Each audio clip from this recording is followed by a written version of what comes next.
I said I wouldn't talk about my dating life on here, but I feel like I cannot be the only one who feels alone in this. Just went on a first date, and this is no offense to this man, obviously. Perfectly fine, normal, lovely date. It's getting to the point though that that's the problem. Like there's just nothing happening. And I just feel no sparks and no chemistry with people, and I feel bad because I feel like it's just me. I'm going out with really handsome, accomplished, interesting people, and I feel nothing. I feel like I'm just another girl. Like I'm one of a million and there's just nothing special about me. Probably not presenting that great either. Not like that sparkly or interesting or like dynamic at all because I'm just so depleted. I know my person's out there, but starting to really question if I even have it in me to find them anymore. I listened to Maisie Neely's book today, and through all of the hardships she had, she just kept going and kept dating and kept seeing people, and I admire people so much that have that in them because I just don't have it in me. I thought I was safe and I thought I was done, and like having to do this again just feels like work every time I go on a date, and it feels like so hard. Imagine this for a second. You're a man who spent years trying to do everything right. You worked hard, you stayed in shape, you learned how to talk to people, you saved your money, you showed up on time, you opened doors, you planned dates, you listened, you gave second chances, third chances, fourth chances, and no matter what you did, no matter how much you improved, the goalposts kept moving farther away, the rules kept changing without notice, and the punishment for accidentally breaking a rule you never knew existed could cost you your job, your reputation, your life savings, or your freedom. Now ask yourself an honest question. If you finally woke up one morning and realized that walking away from all of that chaos was not only allowed, but the smartest decision you could possibly make, would you ever voluntarily walk back into the fire? Exactly. That is where millions of men are right now. And by the time you finish watching this video, you're going to understand exactly why 93% of men say they will never go on another date, why those men are happier than they have ever been, and why nothing any woman says or does from this point forward is going to change a single thing.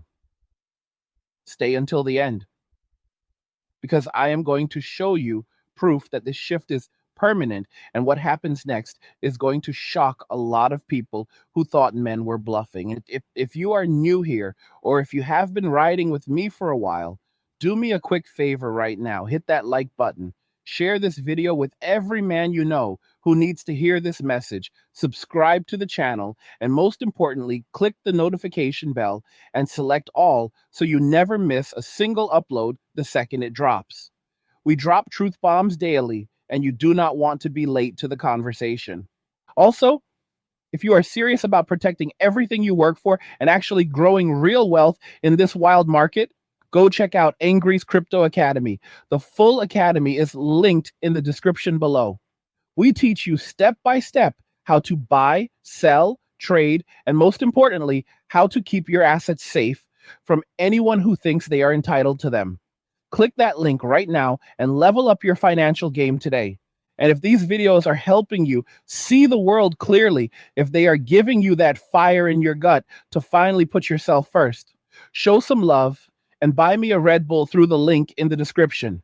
Every can keeps the rage fueled and the content coming. Let's get into it. What we are watching unfold in real time is one of the biggest social shifts in recorded history, and it did not happen overnight. It took decades of consistent, deliberate pressure applied in the exact same direction until something finally snapped. And that something was the willingness of regular men to keep participating in a system that punished them for existing. For 50 plus years, we have watched wave after wave of cultural messaging telling men that everything natural about them was actually dangerous. Sitting with your knees apart on a train became manspreading, a crime against humanity. Looking at a woman in the gym for half a second longer than she personally approved of became creeping. Having normal biological desires became toxic masculinity. Wanting a family and children became some kind of patriarchal oppression plot. And every single time a man pushed back, even mildly, the response was immediate and overwhelming: accusation, public shaming, job loss, social cancellation, or a knock on the door from law enforcement because someone decided his words made her feel unsafe. Men were told in a million different ways that they were the problem, that the world would be better if they just shut up, paid up, and eventually disappeared. And you know what the craziest part is? A whole lot of men actually listened. They took the message to heart, they internalized it, and then they did exactly what they were told to do. They went away quietly, calmly, and permanently. See, women spent decades demanding that men leave them alone. They made viral videos screaming, "Men need to stop approaching us in public." They created entire social media movements dedicated to exposing and humiliating any guy who dared say hello while they were wearing leggings as pants in the grocery store. They built private Facebook groups with hundreds of thousands of members where they upload photos of random men at the gym with captions like, "Watch out for this creep." They turned dating apps into extortion platforms where the entry fee is a five-star dinner and the prize for winning is absolutely nothing. They weaponized family court to the point where getting married is statistically the single most dangerous financial decision a man can make in the Western world. They celebrated paternity fraud as girl power when the check still cleared. And through all of it, they kept the narrative tight. Any man who complains is just a weak, fragile baby who can't handle a strong, independent woman. So men did the most rational thing possible under those conditions. They stopped complaining out loud and they started exiting the game completely. They didn't announce it with press conferences. They didn't ask for permission. They just looked at the risk reward ratio, looked at the observable patterns, looked at the real world outcomes of the men who came before them, and they made a decision. No more dates, no more chasing, no more simping, no more exposure to false accusations, no more transferring wealth to people who openly hate them. They chose peace over chaos, solitude over drama, and financial security over the constant threat of losing everything because somebody decided to feel offended on a Tuesday. And now, suddenly, after all of that, after telling men for two generations that they are not wanted, not needed, and not welcome, women are looking around at an empty dating market and asking the single most tone deaf question in human history: where have all the good men gone? They are right where you told them to go. They went away and they are not coming back. I want you to really let that sink in for a second. This is not a tantrum. This is not a phase. This is not men being petty or spiteful. This is millions of men across every age group, every income bracket, and every country in the West performing the largest coordinated risk mitigation strategy the world has ever seen. They looked at the data, they trusted their own eyes instead of the marketing slogans, and they opted out. And the craziest part is that once they did, once they finally shut off the noise and spent a few months alone with their own thoughts, and something incredible happened. They realized they were not lonely at all. They realized that being alone and being lonely are two completely different things. They realized that the constant drama, the walking on eggshells, the financial hemorrhage, the emotional manipulation, none of that was love. None of that was partnership. It was extraction disguised as affection. Men discovered that when you remove entitled, chaotic energy from your life, what is left is actually pretty amazing. Your money stays in your account. Your free time becomes yours again. Your gym sessions are uninterrupted. Your sleep improves. Your stress plummets. Your hobbies come back to life. You start eating better because you are not blowing $300 every weekend trying to impress someone who already decided you are not good enough. You travel wherever you want without having to negotiate with a committee. You wake up on Saturday morning and the entire day belongs to you and only you. For the first time in their adult lives, millions of men are experiencing actual peace. And once a man tastes real peace, there is no offer on the planet tempting enough to make him trade it away for the chaos he finally escaped. That is why the 93% number is not hyperbole. That is why Every single day, we see new videos of women in their late 20s and early 30s melting down on TikTok because there are no good men left. The good men did not disappear. Hey guys, in a world pushing you to own nothing and be happy, crypto is your key to survival. Join Angry's Crypto Academy to master buying, selling, and trading crypto. Make huge profits and safeguard your wealth. Plus, discover the one crypto virtually no one is talking about, poised to create new millionaires in the upcoming bull run. The link is in the description of the video below. Go check it out now. They just stopped making themselves available to people who spent years proving they do not deserve access. The men are still here. They are just minding their own business, stacking their money, hitting the gym, playing video games, traveling with their boys, building businesses, and enjoying the kind of deep, uninterrupted calm that most of them did not even know was possible. And the best part, they are not angry anymore. That is the part that drives the entitlement crowd completely insane. These men are not sitting in basements plotting revenge. They are genuinely happy. They are thriving. They are free. They finally understood that the greatest privilege a man can have in the modern world is the privilege of being left alone. And now that they have it, they are guarding it with their lives. Women are starting to feel the consequences in real time. Rents are going up, groceries are insane, and suddenly there is no longer an endless supply of orbiters willing to Venmo $200 because a pretty girl posted her Cash App on Instagram with heart emojis. The free attention is drying up.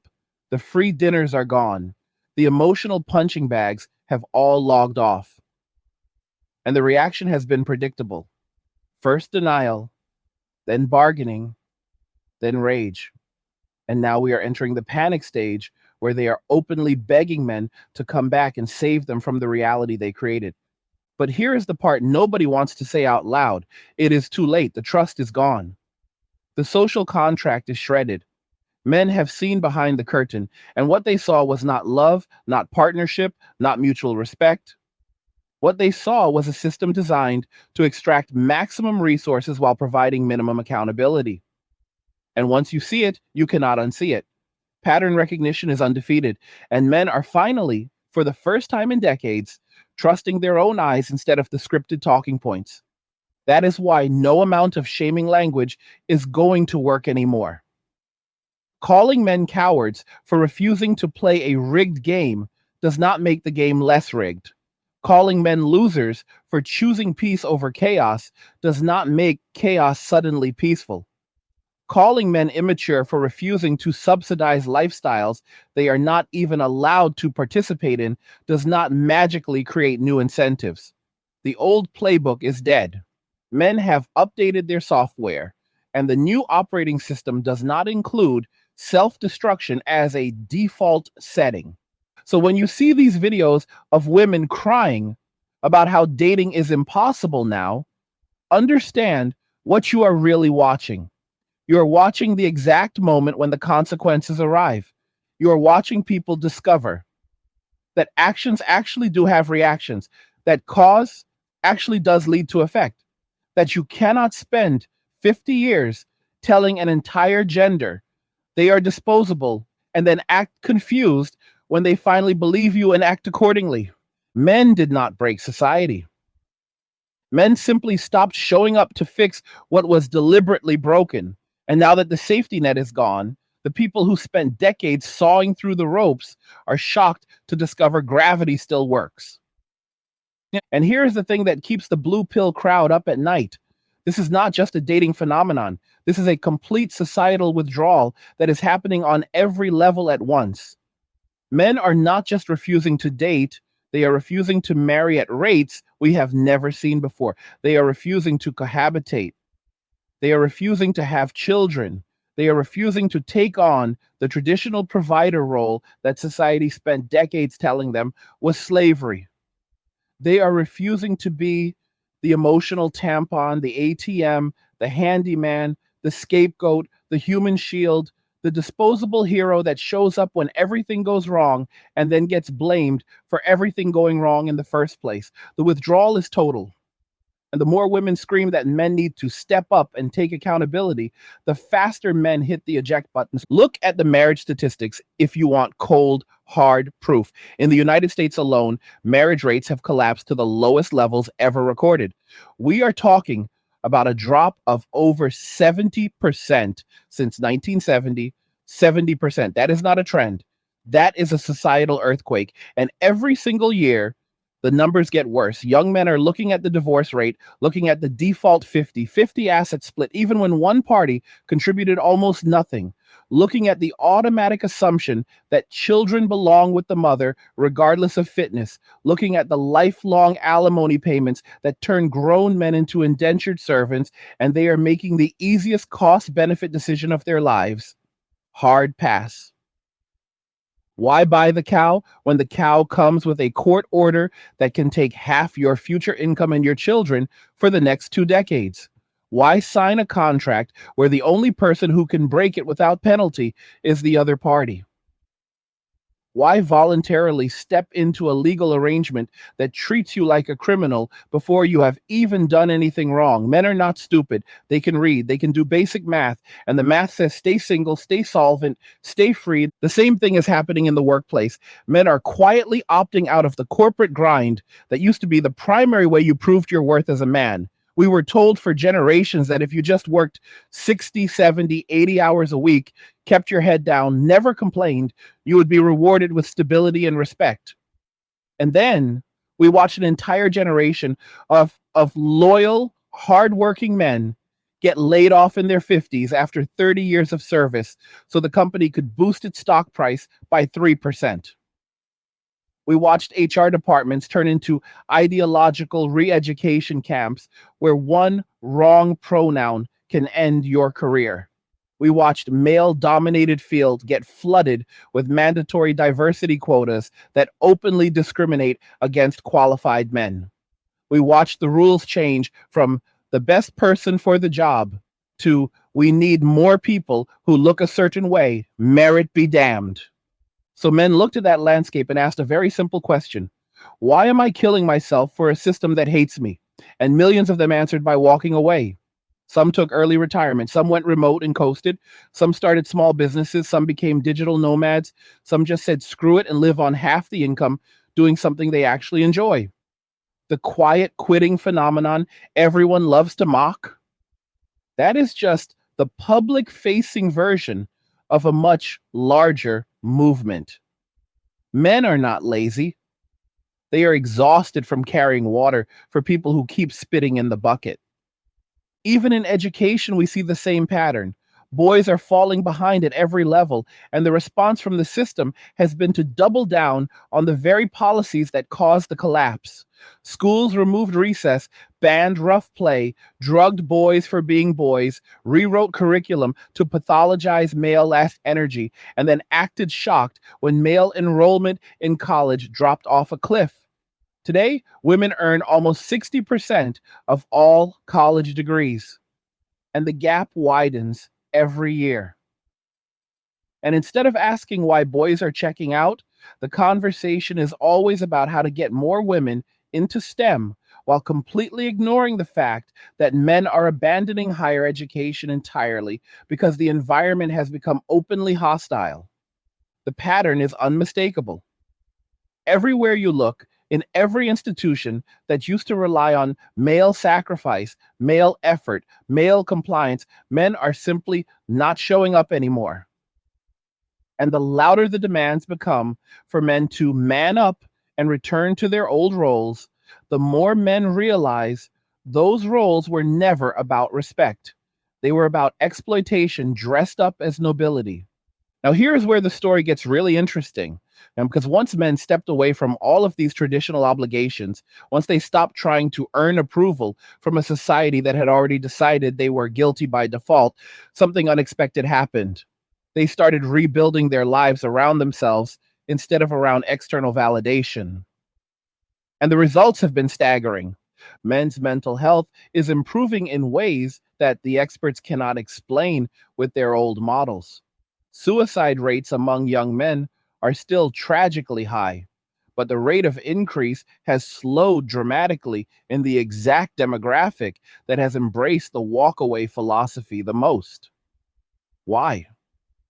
Because when you remove the constant pressure to perform for people who hate you, when you stop measuring your worth by how much punishment you can absorb without complaining, a lot of that despair starts to lift. Men are getting in the best shape of their lives because the gym is no longer about attracting women who were never going to date them anyway. It is about feeling strong, looking good for themselves, and having a place where competence still matters. Men are traveling the world solo or with small groups of brothers and discovering that freedom tastes better than any relationship ever did. Men are starting businesses at record rates because they finally have the time, money, and mental bandwidth that used to get drained by endless relationship maintenance. Men are reading again, creating again, building again, sleeping again. In other words, men are thriving in direct proportion to how completely they have detached from the gynocentric matrix that spent 50 years telling them their only value was in how much they could provide to others. And the irony is delicious. The same voices that spent decades screaming, "We don't need men," are now the ones posting tearful videos asking why men won't even look at them anymore. The same women who bragged about being the table are now confused why nobody wants to sit at a table that serves nothing but demands and criticism. The same culture that celebrated single motherhood as empowerment is now trying to figure out why an entire generation of boys is growing up without fathers and turning into exactly the kind of men those women claim they cannot find. You cannot make this stuff up. The coping mechanisms at this point are in full emergency mode. We have articles upon articles blaming everything except the obvious culprit. It is porn's fault. It is video games' fault. It is social media's fault. It is the economy's fault. It is men's fragile egos. It is literally everything except the decades of deliberate, coordinated hostility that made walking away the only rational choice. And my personal favorite coping strategy, the sudden rebrand of basic female accountability as high value woman content. You have probably seen it. Women in their 30s and 40s making TikToks about how they have finally done the work and healed their trauma, and now they are ready to receive a high value man who will lead and provide and protect. Translation: the wall showed up right on schedule, the options dried up overnight, and now the same energy that spent a decade friend zoning good men for exciting bad boys is trying to retrofit itself into a traditional feminine package before the clock hits zero. But here is the problem with that strategy: men have memory, men have group chats. Men have pattern recognition that would make a supercomputer jealous. And men are no longer operating on hope. They are operating on data. They watched what happened to their fathers. They watched what happened to their older brothers. They watched what happened to their friends who ignored the warnings and got married anyway. And they made a collective decision that no amount of late stage rebranding is going to overwrite the lived experience of an entire gender. The trust is gone. The benefit of the doubt is gone. The willingness to risk everything for the possibility of a peaceful relationship is gone. And no amount of crying on camera, no amount of promising to submit, no amount of suddenly discovering the value of cooking and cleaning is going to rebuild what was deliberately torn down. Because here is the final red pill that most people still refuse to swallow. Men do not owe women a relationship. Men do not owe women attention. Men do not owe women protection. Men do not owe women provision. Those things were never mandatory. They were offered freely by men who believed, in good faith, that their efforts would be met with respect, loyalty, and appreciation. And when that social contract was shredded, when those efforts were met with contempt, punishment, and extraction, men did exactly what any rational actor would do. They withdrew the offer. And now the consequences are here. The dating market is collapsing under the weight of its own contradictions. Birth rates are falling off a cliff. Marriage is becoming a luxury good that only the top 5% of men and the most delusional women even pretend to want. And an entire generation of women is waking up to discover that independence was a sales pitch with an expiration date they never bothered to read. Meanwhile, the men who walked away are living better than they ever have. Their money is theirs, their time is theirs, their peace is theirs. And for the first time in their lives, they are experiencing what it feels like to be valued for who they are instead of what they can provide. That is the part that nobody saw coming. The walkaway movement was never about punishing women, it was about saving men. And in the process, it accidentally created the happiest, healthiest, wealthiest generation of single men in recorded history. So when you hear the panic rising, when you see the articles asking, where have all the good men gone? When you watch the meltdown videos begging men to come back and save society from itself, just remember one thing: they are not lost. They are exactly where they want to be. And they are never, ever coming back. Now, the most common question I get in the comments and in my messages is some version of this. Okay, angry guy, I get it. Men are done, but what happens next? What does the end game actually look like? People want a timeline. They want to know how far this goes, how bad it gets, and whether there is any scenario in which the pendulum swings back. So let's stop dancing around it and lay the whole roadmap out in plain English, because the next 10 to 15 years are already written in the data. All we have to do is follow the numbers and the incentives to their logical conclusions. First, the dating collapse is only the opening act. What we are watching right now is the complete implosion of the pair bonding market in the West. And it is accelerating faster than even the most jaded red pill voices predicted 5 years ago. Every single metric is moving in the same direction at the same time. The percentage of men under 30 who report zero intimate activity in the past year has tripled since 2008. Tripled. We are not talking about a small group, basement dwellers. We are talking about 3 young men completely checked out of the game. And the women in that same age bracket, their numbers are climbing too, but they are still nowhere close to the male dropout rate, because biology still gives women a 12 to 15-year window where passive selection is possible.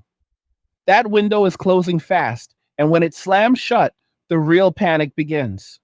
By 2030, the most reliable demographic models show that over 50% of women aged 30 to 45 in major Western cities will be single and childless, not by choice, by circumstance. The current crop of 25-year-old women who think the party never ends are going to wake up on their 35th birthday, open the apps, and discover that the only men still swiping are either married, completely broken, or so high value that they have zero incentive to settle for someone who spent her prime years treating average men like disposable entertainment. The math is brutal, and it does not care about feelings. So, second, the economic fallout is going to be biblical. Women's consumption patterns are heavily subsidized by male earnings, either directly through dating and marriage or indirectly through taxes and welfare systems that men disproportionately fund. As more men refuse to marry, refuse to cohabitate, and refuse to have children, that river of transferred wealth dries up. We are already seeing the early stages. Credit card debt among single women in their 30s is exploding. OnlyFans revenue is plateauing because the same men who used to drop thousands on parasocial relationships are now keeping their money and investing it. Luxury retail, cosmetic procedures, high-end salon services, all the industries that depend on discretionary female spending are about to hit a brick wall when the discretionary income is no longer being handed over by boyfriends, husbands, and orbiters. Governments are going to feel it even harder. Most Western countries are already staring at pension crises because birth rates have been below replacement for decades. When you combine that with mass male withdrawal from the taxable provider role, the entire social safety net model collapses. Politicians will try every trick in the book: higher taxes on single men, bachelor taxes, mandatory national service, universal basic income funded by confiscating male assets. But every one of those moves only accelerates the withdrawal. The more you punish men for producing, the more men stop producing. It is not complicated. Third, we are going to watch an unprecedented geographic sorting take place. Men who have the means are already voting with their feet. They are moving to lower cost states, lower cost countries, places where their money goes further and the cultural hostility is lower. You think Dubai, Thailand, Colombia, and the Philippines are popular now? Wait until the next wave of six-figure remote workers realizes they can live like kings overseas while paying zero alimony and zero state income tax. Entire cities in the West are going to turn into female majority retirement communities where the only men left are the ones who could not figure out how to leave. Fourth, female behavior is going to go through several distinct phases as reality keeps slapping harder. We are already leaving the denial phase and entering the anger and bargaining phase. This is that's just the part where you see the viral videos of women screaming that men need to take accountability for the dating market they themselves torched.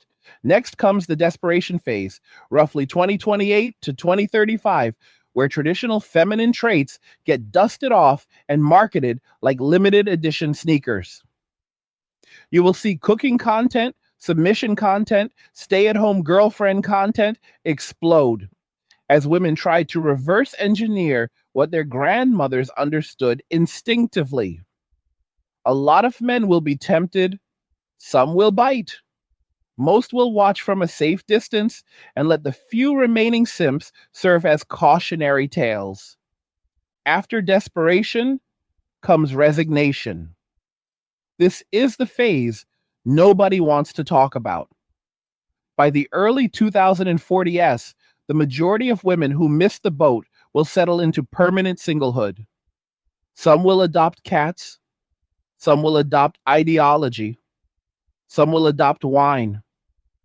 But the common thread will be a quiet, unspoken grief that seeps into every corner of culture.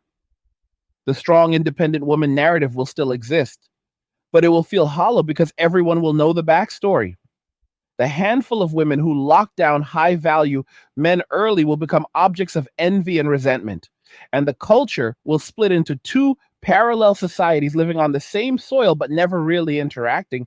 Meanwhile, the men who walked away early will be in the best position any male generation has ever enjoyed. They will own their homes outright because they never split assets in a divorce. They will have investment portfolios that compounded for decades because they never had to fund weddings, babies, or stepchildren. They will have networks of brothers spread across the globe who look out for each other the way women claim only women do. They will have health, wealth, freedom, and peace of mind at levels previous generations could only dream about. And the craziest part, they will not even hate women. They will just feel nothing. Total emotional indifference, the ultimate victory. That indifference is the final boss that no coping mechanism can defeat. You can shame a man who still cares. You can guilt a man who still feels responsible. But once a man reaches the point where your opinion of him is as relevant as the weather in Antarctica, game over, and millions of men are already there or rapidly approaching it. So, no, this is not reversing. There is no grand reconciliation coming. There is no cultural moment where everyone suddenly decides to play nice and go back to 1955 with better technology. The trust is shattered beyond repair. The incentives are misaligned in ways that cannot be fixed without dismantling the entire legal and cultural framework that created the problem in the first place. And nobody with power is willing to do that because the current system benefits the people who already have power. The walkaway movement is not a negotiation, it is an exit. And exits, once executed at scale, are permanent. People keep asking me if I feel bad for the women who are starting to experience consequences. The honest answer is no. Not because I hate women, I do not, but because pity requires a belief that the outcome could have been avoided if only someone had warned them, and the warnings have been screaming for 20 years. Every divorced dad begging his son not to get married was a warning. Every guy who lost everything in family court and told his story online was a warning. Every red pill channel that got demonetized for telling the truth was a warning. The data was public. The pattern was obvious. The consequences were predictable. At some point, personal responsibility has to enter the chat. Men offered partnership. Women wanted power without accountability. Men offered loyalty. Women wanted options without commitment. Men offered provision. Women wanted independence until the bill came due. And now the season has changed, and the harvest matches exactly what was planted. That is not cruelty, that is nature. So, to every man watching this right now, listen closely. If you are still on the fence, if you are still thinking maybe there is one special unicorn out there who will treat you right, understand something. The game is not broken, it is working exactly as designed. And the design was never in your favor. Your peace is not negotiable. Your freedom is not for sale. Your future is not a consolation prize for someone else's past. Walk away clean. Walk away early. Walk away completely. Build your body, build your money, build your brotherhood, build your life around the things that cannot be taken from you. The world will call you selfish. Let it. Selfish beats broke, depressed, and incarcerated every single day of the week. And to the women who keep asking where all the good men went, I have one final piece of advice. Stop looking for them to come back and start looking in the mirror for why they left. The answer has been staring back at you the entire time. The question nobody wants to ask out loud is this: what does a society actually look like when half of its productive male population has emotionally, financially, and reproductively checked out for good? Because that is not some distant dystopian fantasy anymore. That is the 2035 to 2050 timeline we are locked into right now. And the picture is so stark that most people instinctively look away the moment they see it clearly. Start with the cities. By the early 2030s, the gender imbalance in every major Western metropolitan area is going to be impossible to ignore. You will walk through downtown on a Friday night and see groups of women in their 30s and 40s dressed up with nowhere to go, posting Instagram stories about girls' night that are obviously coping mechanisms for the fact that there are no men left to date. Bars and clubs that used to survive on male spending will shutter or pivot entirely to female-only nights just to stay afloat. Dating app companies will collapse one end after another because the male user base will have evaporated. Hinge, Bumble, Tinder, all of them will either go bankrupt or be forced into desperate mergers trying to squeeze the last drops of revenue from a shrinking pool of high earning men who already know the apps are rigged. The housing market will split into two completely separate ecosystems. You will have male dominated exurbs and small towns where single men bought cheap land, built simple houses, and live surrounded by other men doing the exact same thing.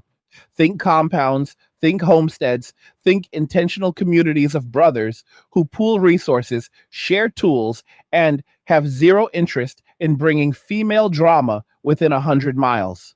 Then you will have the urban cores where property prices keep climbing because childless professional women with six-figure jobs keep bidding against each other for the last condo with a view.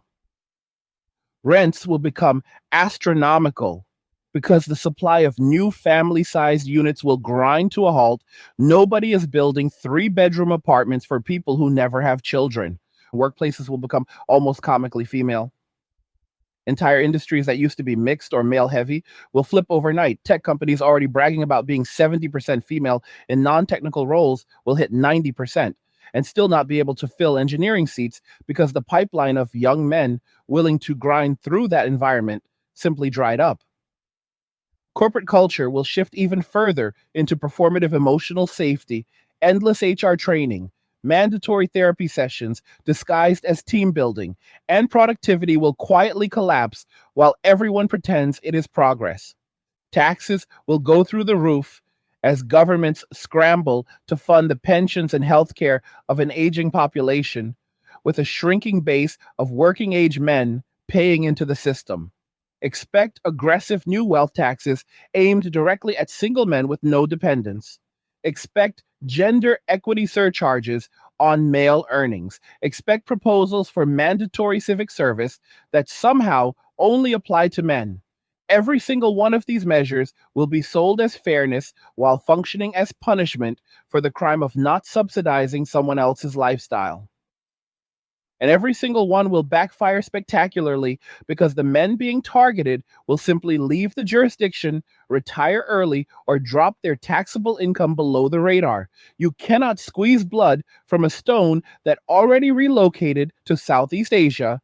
Birth rates will not just stay low, they will enter free fall. We are already at 1.6 in the United States, 1.3 in much of Europe, and sub 1.0 in places like South Korea. By 2040, the global population of the West will be contracting so fast that entire school districts will close for lack of children. Hospitals will shutter maternity wards. Toy companies will go bankrupt. The entire consumer economy built around childhood will shrink to a fraction of its current size. And the political response will be pure panic, massive financial incentives for having children that only the top 10% of men can possibly access, immigration policies that flood the labor market with low wage workers who then qualify for benefits funded by the remaining tax base, and endless propaganda blaming men for not doing their part while carefully avoiding the question of why any man would volunteer for a job that pays nothing and carries a 20-year prison sentence if he changes his mind. Crime patterns will shift in ways nobody is ready for. When young men no longer have access to relationships, jobs, or status through traditional channels, some percentage will turn to violence or organized crime. We are already seeing the early stages in the explosion of crypto scams, dark web marketplaces, and underground fight clubs. Most men will simply withdraw further into private life, but the ones who do not have the resources or self discipline to do that will create problems that the remaining state apparatus will struggle to contain with a shrinking police force that cannot recruit men anymore either. The passport bro phenomenon will go from meme to mainstream exodus. We are talking millions of Western men permanently relocating to countries where their earnings, their protection, and their natural masculinity are still valued. Places like Thailand, the Philippines, Colombia, and parts of Eastern Europe will experience economic booms built entirely on the spending power of single Western men who just wanted to live somewhere they are not treated like a criminal for existing. Entire expat cities will spring up with Western level infrastructure funded by men who sold everything back home and never looked back. And perhaps the most surreal part of the entire timeline is the rise of what I call the parallel male economy. Men are already building this today, but in 10 years, it will be a multi-trillion-dollar shadow economy completely disconnected from female consumption patterns. Think crypto native banking, private health clinics that cater only to men, offshore asset protection that no family court judge can touch, private security networks, male only retreat centers in the mountains, fishing compounds, overland adventure groups, martial arts dojos that double as Brotherhood hubs. None of it advertised publicly, none of it registered with the state, all of it funded by men who finally realized that the only way to win a game that hates you is to stop playing and build your own table. Women will respond by doubling down on the only leverage they have left, the state, Expect a wave of legislation specifically designed to make male independence as difficult as possible. Restrictions on international money transfers, mandatory reporting of offshore accounts, attempts to tax crypto at the point of sale, laws requiring men to register foreign property with domestic courts.